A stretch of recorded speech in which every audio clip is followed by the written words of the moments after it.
Herkese selamlar. Dünya Kupası bildiğiniz gibi başladı. Bugün ikinci günü. 13 Haziran Cumartesi. Türkiye'nin de maçı var ama Türkiye'nin maçı bir 4-5 saat sonra. Biz neredeyiz? Biz şu anda yaşadığımız şehirde Sanluis'teyiz. Gördüğünüz gibi Corazon'da futbol. Futbolun kalbi olan Sanluis'teyiz. Burası şehir merkezi. Şehir merkezinde acaba Dünya Kupası ile ilgili ne var ne yok diye görmeye geldik. Ve bir de Brezilya'nın maç yayını olması lazım. Bakalım Brezilya'nın maç yayınında Brezilyalılar var mı yok mu onları görmeye geldik. Nasıl bir atmosfer varmış onu görmeye geldik. O zaman herkes videoyu beğendiyse, kanala abone olduysa önden buyurun keşfetmeye başlayalım. 2 gün önce açılış maçı Estadio Azteca'da yapıldı. Meksiko City'deki büyük stat. Orası daha önce ilk sefer daha Dünya Kupası açılışına ev sahipliği yapmıştı. 1970 ve 1986. Bunlar da Brezilya ve Arjantin kazandı. Bu üçüncü kez Meksika'da düzenleniyor ama bu Dünya Kupası'nda Meksika tek başına ev sahipliği yapmıyor. Amerika Birleşik Devletleri ve Kanada ile beraber paylaşıyorlar. Hatta maçların çoğunluğu Amerika Birleşik Devletleri'nde. Yani 16 maç Meksika'da, 16 maç galiba Kanada'da yapılacak. Meksika'da yapılacak en büyük maç son 16 tur, yani çeyrek final bile yok. Geri kalan 76'ya yakın maçsa Amerika Birleşik Devletleri'nde yapılacak. Yani aslında Amerika tabii bir futbol ülkesi değil ama belli ki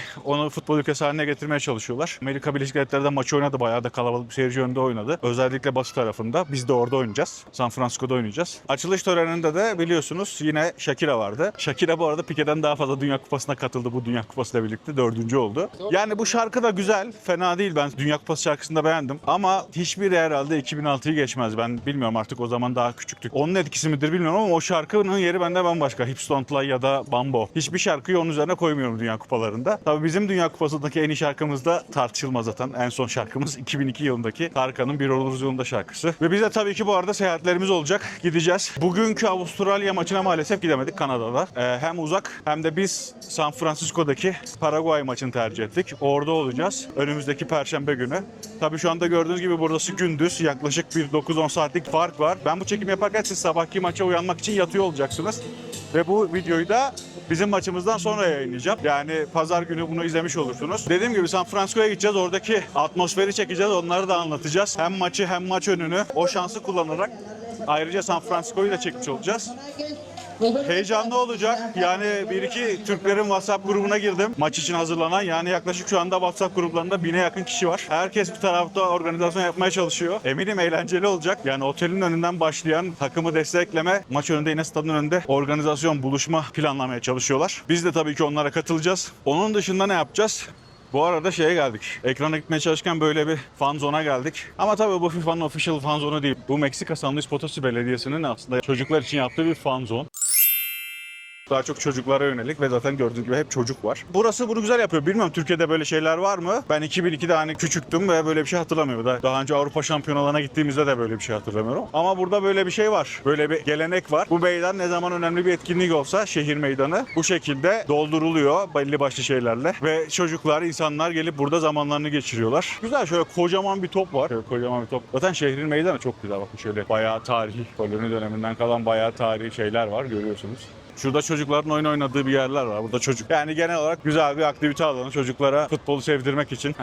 Şunun büyükler için olan varsa ben de katılayım ya, çok eğlenceli duruyor gerçekten. Ne diyordum? Buraya girmeden önce bizim planlardan bahsediyordum. Dediğim gibi San Francisco'ya gideceğiz. 3-4 gün kalacağız. Maçı da izleyeceğiz. Ondan sonra biliyorsunuz Türkiye'nin maçı Los Angeles'ta ama biz Los Angeles'a gitmeyeceğiz. Biz şöyle bir şey planladık. Bu Dünya Kupası sadece Türkiye'nin maçlarını görmeyelim. Yani özellikle burada yaşamanın avantajını kullanalım. Başka milletlerin de maçlarına gidelim. O maçlardaki havaları da tadalım istedik. Ve bunun için bir plan yaptık. Türkiye maçından döndükten sonra ilk maçımız grupların en iyi maçı olan İspanya-Uruguay maçına gideceğiz. Guadalajara'da, burada Meksika'da yapılacak olan en büyük maç aslında zaten bu. Ve oradan kuzeye doğru Amerika Birleşik Devletleri'ne doğru yola çıkacağız. Bir sonraki maçımız 4-5 gün sonra Monterrey'de. Yine Meksika'nın Monterrey şehrinde. O Amerika'ya biraz daha yakın, kuzeyde kalıyor. Orada son 32 turundaki bir maça gireceğiz. Onun daha ne olduğu belli değil ama yapay zekaya sorduğum zaman da aslında bir galiba Hollanda eşleşmesi. Yani oraya Hollanda maçı gelecek gibi görünüyor. Ondan sonra bir sonraki maç aslında Amerika Birleşik Devletleri'ne geçeceğiz yine arabayla. Monterrey'den Austin'e gideceğiz. Biz daha önce hiç Austin'e gitmedik. Austin'de maç yok ama biz Austin'i de görmek istiyoruz. Texas'ın başkenti Austin. En büyük kenti değil ama başkenti. Ve çok güzel olduğunu söylüyorlar. Oraya gideceğiz. Oradan Dallas'a geçeceğiz. Dallas'ta yine son 32 turunun bir maçı var. Ve eğer Türkiye grubu ikinci sırada tamamlarsa Dallas'a o maçı oynamaya geliyor. Muhtemel rakipler de galiba İran ya da Mısır. Ki bizim için kolay lokma. Türkiye oraya gelebilir yani. Öyle bir kumar oynamıştık biz. Belki o kumarımız tutar. Ve ondan sonra da Houston'da oynanacak. 4 Temmuz'da son 16 maçını izleyeceğiz. Sonra Houston'dan arabamızla tekrar San Luis Potosí'ye geri döneceğiz. Dünya Kupası'nı bu şekilde değerlendireceğiz. Eğer olur da Türkiye yarı finale falan çıkarsa tekrar Dallas'a gelirse belki maça bilet bulmakta zorlanabiliriz ama muhtemelen yine arabamızla San Luis Potosi'den Dallas'a doğru yol alırız. O heyecanı da hem yaşar hem de sizlere yaşatmaya çalışırız. Biz sadece maç için gitmiyoruz. Hem böyle çekimler yapacağız. Hem şehirlerde vloglar çekeceğiz. Hem başka milletlerden insanlarla röportaj yapacağız. Onların heyecanlarını da size aktaracağız. Onlar için Dünya Kupası ne demekmiş? Biz de bunları öğreneceğiz. Yani aslında bu Dünya Kupası boyunca hep beraber daha önce hiç bilmediğimiz bu kupa hakkındaki duygularını hep beraber keşfedeceğiz. Eğer siz de bu anlattıklarımı kaçırmak istemiyorsanız lütfen kanala abone olmayı unutmayın. O zaman şimdi bakalım, Brezilya maçı herhalde bir 5 dakika önce falan başladı. Yetişelim. Acaba kaç kişi izliyor? Gördüğünüz gibi çok heyecanlı değil buradaki insanlar. Çünkü burası maç oynanan bir şehir değil. Yani Meksiko City, Guadalajara ve Monterrey'de maçlar oynanıyor. Ama hiç umurlarında değil de değil. Yani bir organizasyon da var. Şehirler büyük ekran da kuruldu. Orada maç da izliyorlar. Şimdi gidelim. Dediğim gibi acaba Brezilyalı var mı şehirde mesela? Bir ona bakalım. Brezilyalılar. Benim tanıdıklarım var ama muhtemelen onlar buraya maç izlemeye gelmemişlerdir. Bir bakalım kimler maç izliyormuş. Maç izlerken ne yapıyorlarmış. O zaman yol alalım.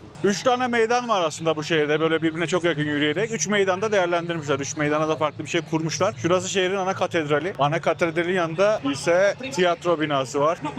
Şurası tiyatro binası. Tiyatro binasının tam önüne de bu standı kurmuşlar. Gördüğünüz gibi şemsiyeler var ama o şemsiyeler yağmur için değil, güneş için. Bu arada maç başında 5 dakika olmuş. İnsanlar da bu kimliğe ilgi gösteriyorlar. Bütün sandalyeler dolmuş zaten gördüğünüz gibi. Şimdi bakalım biz nereye oturabileceğiz acaba? Maçta Brezilya pas mı? Bu arada size ses geliyordur, birazdan söyleyeceğim, biraz dinleyin diye. Meksika maçını İspanyolca dinledik. İnanılmaz sık konuşuyorlar. Böyle maç anlatmaktan bambaşka şeyler anlatıyorlarmış gibi geliyor insana yani. Bizim yerlerden çok başka şeyler anlatıyorlarmış gibi geliyor. Maç boyunca susmuyorlar yani, onu söyleyeyim. Şimdi oturalım bakalım, bir yer bulalım da izlemeye başlayalım.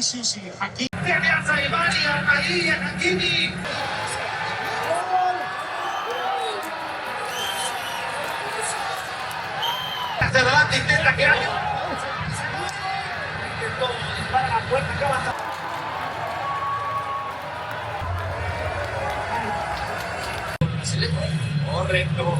Rafinha ejecutar. En punta de la derecha. Servicio primer palo. Organizasyon yapan belediye de burada insanlarla beraber çekim yapıyor. Ya şunu da fark ettim. Burada maçı izleyenler sadece erkekler değil, kadınlar ve erkekler beraber izliyor. Yani Dünya Kupası'nda Meksika'da. Kadınların da ilgisi son derecede yüksek.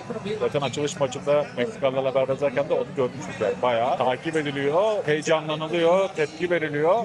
Aktif olarak izleniyor maç yani kadınlar tarafından da. O da bence Türkiye'den Meksika'nın bir farkı. Şimdi devre arası verdik. Gerçekten insanlarla dışarıda maç izlemek eğlenceliymiş yani. Tepkileri falan tam yerinde. Evet, ben de ilk defa böyle bu kadar büyük kalabalık bir grupla dışarıda izledim. Daha zevkli oluyormuş. Evet, bakalım ikinci yarıda neler olacak. İlk yarı 1-1 bitti. Bakalım neler olacak ikinci yarıda. Biz de bu arada maç bayağı iyi. Benim izlediğim en iyi Dünya Kupası maçı şu ana kadar. Zaten Halit Kıvanç'ın bir lafı var. Brezilya sahaya çıkmadan Dünya Kupası başlamaz diye. Şu anda Dünya Kupası başladı. Mahalle maçı etkinliği de var isterseniz. Tanıdıklarınız varsa mahalle maçı da yapabiliyorsunuz yani. Güzel. ¿Hablas inglés? No? Un poco. Hola. ¿Cómo estás? Good. ¿Cuántos años tiene? 11. 11. ¿Tú? Yo. ¿Cuántos 6-7. Ok, muy bien. ¿Qué es tu favoritos para México. Copa de Mundo? México. ¿Otro? Brasil. Brasil. ¿Tú? Brasil. Brasil. ¿Otro? Argentina. Paraguay. Paraguay. ¿Por qué no Turquía? Turquía también. Somos Estados turcos. Unidos. Somos turcos. Sí, Turquía. Turquía bien. Turquía rifa. Ok. Ok, mucho gusto. Mucho gusto. Maçı bitirdik. Güzel maçtı. Bence şu ana kadar Dünya Kupası izlediğimden en iyi maçtı. Berabere bitti. Daha çok maç olmadı ama evet, yani izlediğimiz 2-3 maçtan evet en Ama iyisi buydu. yani Fas da iyi takımmış, Brezilya da iyi takımdı. Gerçekten güzel maç oldu. Bu arada ikisinden biri yarı finale ya da finale yürüyebilir. Arkadaşlarımızla, küçük arkadaşlarımızla muhabbet ettik. Hiçbiri Türkiye'yi favori göstermedi. Sorunca tabii neden olmasın falan dediler ama olsun. Tabii bilmiyorlar. Onlar daha çok Latin Amerika takımlarına sempati duyuyor. Paraguay bile dediler yani. Bu bizim için Dünya Kupası açılış videosu oldu. Biz buradan önümüzdeki hafta San Francisco'ya, Türkiye-Paraguay maçına gideceğiz. Oradan size enstantaneleri göndereceğiz. Orada da içerik yaratacağız. O içeriği de yine YouTube'da ve Instagram'da paylaşacağız. Ondan sonra geri geleceğiz. Kısa bir süre sonra bir road trip yapacağız. Yine Dünya Kupası için. Buradan Guadalajara'ya gideceğiz. Guadalajara'da grupların en iyi maçı olan İspanya-Uruguay maçına gideceğiz. Ondan sonra Zacatecas'a gideceğiz. Zacatecas UNESCO koruması altında çok güzel küçük bir şehir. Orayı gezeceğiz. Aynen, hem o da bizim için bir durak olacak. Çünkü burada sadece gündüzleri araba sürmek istiyoruz. Geceleri araba sürmek istemiyoruz. Bu adalara da Monterrey'e geçerken bir gece orada kalacağız. Daha sonra Monterrey'e gideceğiz. Monterrey'de bir maç izleyeceğiz. Ne izleyeceğimizi bilmiyoruz çünkü son 32 turu. Muhtemelen Hollanda gelecek. Bir yapay zekaya da sorarım şimdi, buraya da koyarım acaba kimler gelir diye. Ondan sonra oradan Dallas'a geçeceğiz. Dallas'ta yine bir son 32 turu izleyeceğiz. Eğer Türkiye grup ikincisi olursa o maça gelecek, oraya gelecek. Biz kumarımızı Türkiye'nin ikinci olacağını oynadık. Karşımızda da muhtemelen İran ya da Mısır olacak. İşimize göre rakipler. Oradan Houston'a geçeceğiz. Houston'da son 16 turu maç izleyeceğiz. Yine sorarız yapay zekaya acaba yüzde kaç ihtimalle hangi takım gelecek diye. O az kalsın top geliyor. Evet, Dünya Kupası olunca böyle şeyler de olabiliyor. Houston'da turumuzu tamamlayacağız. Tekrar San Luis'e geri döneceğiz. Normal hayatımıza devam edeceğiz. Belki eğer Türkiye bir yarı final yaparsa ve o yarı final Dallas'ta olursa tekrar buradan arabamızı atlayıp Dallas'a gidip bilet bulamasak bile en azından oradaki heyecanı hem yaşayıp hem de size yaşatabiliriz. Tüm bunları izlemek istiyorsanız takipte kalın. Bu videoyu da beğenmeyi unutmayın. O zaman şimdi kapatalım. San Francisco'da görüşmek üzere.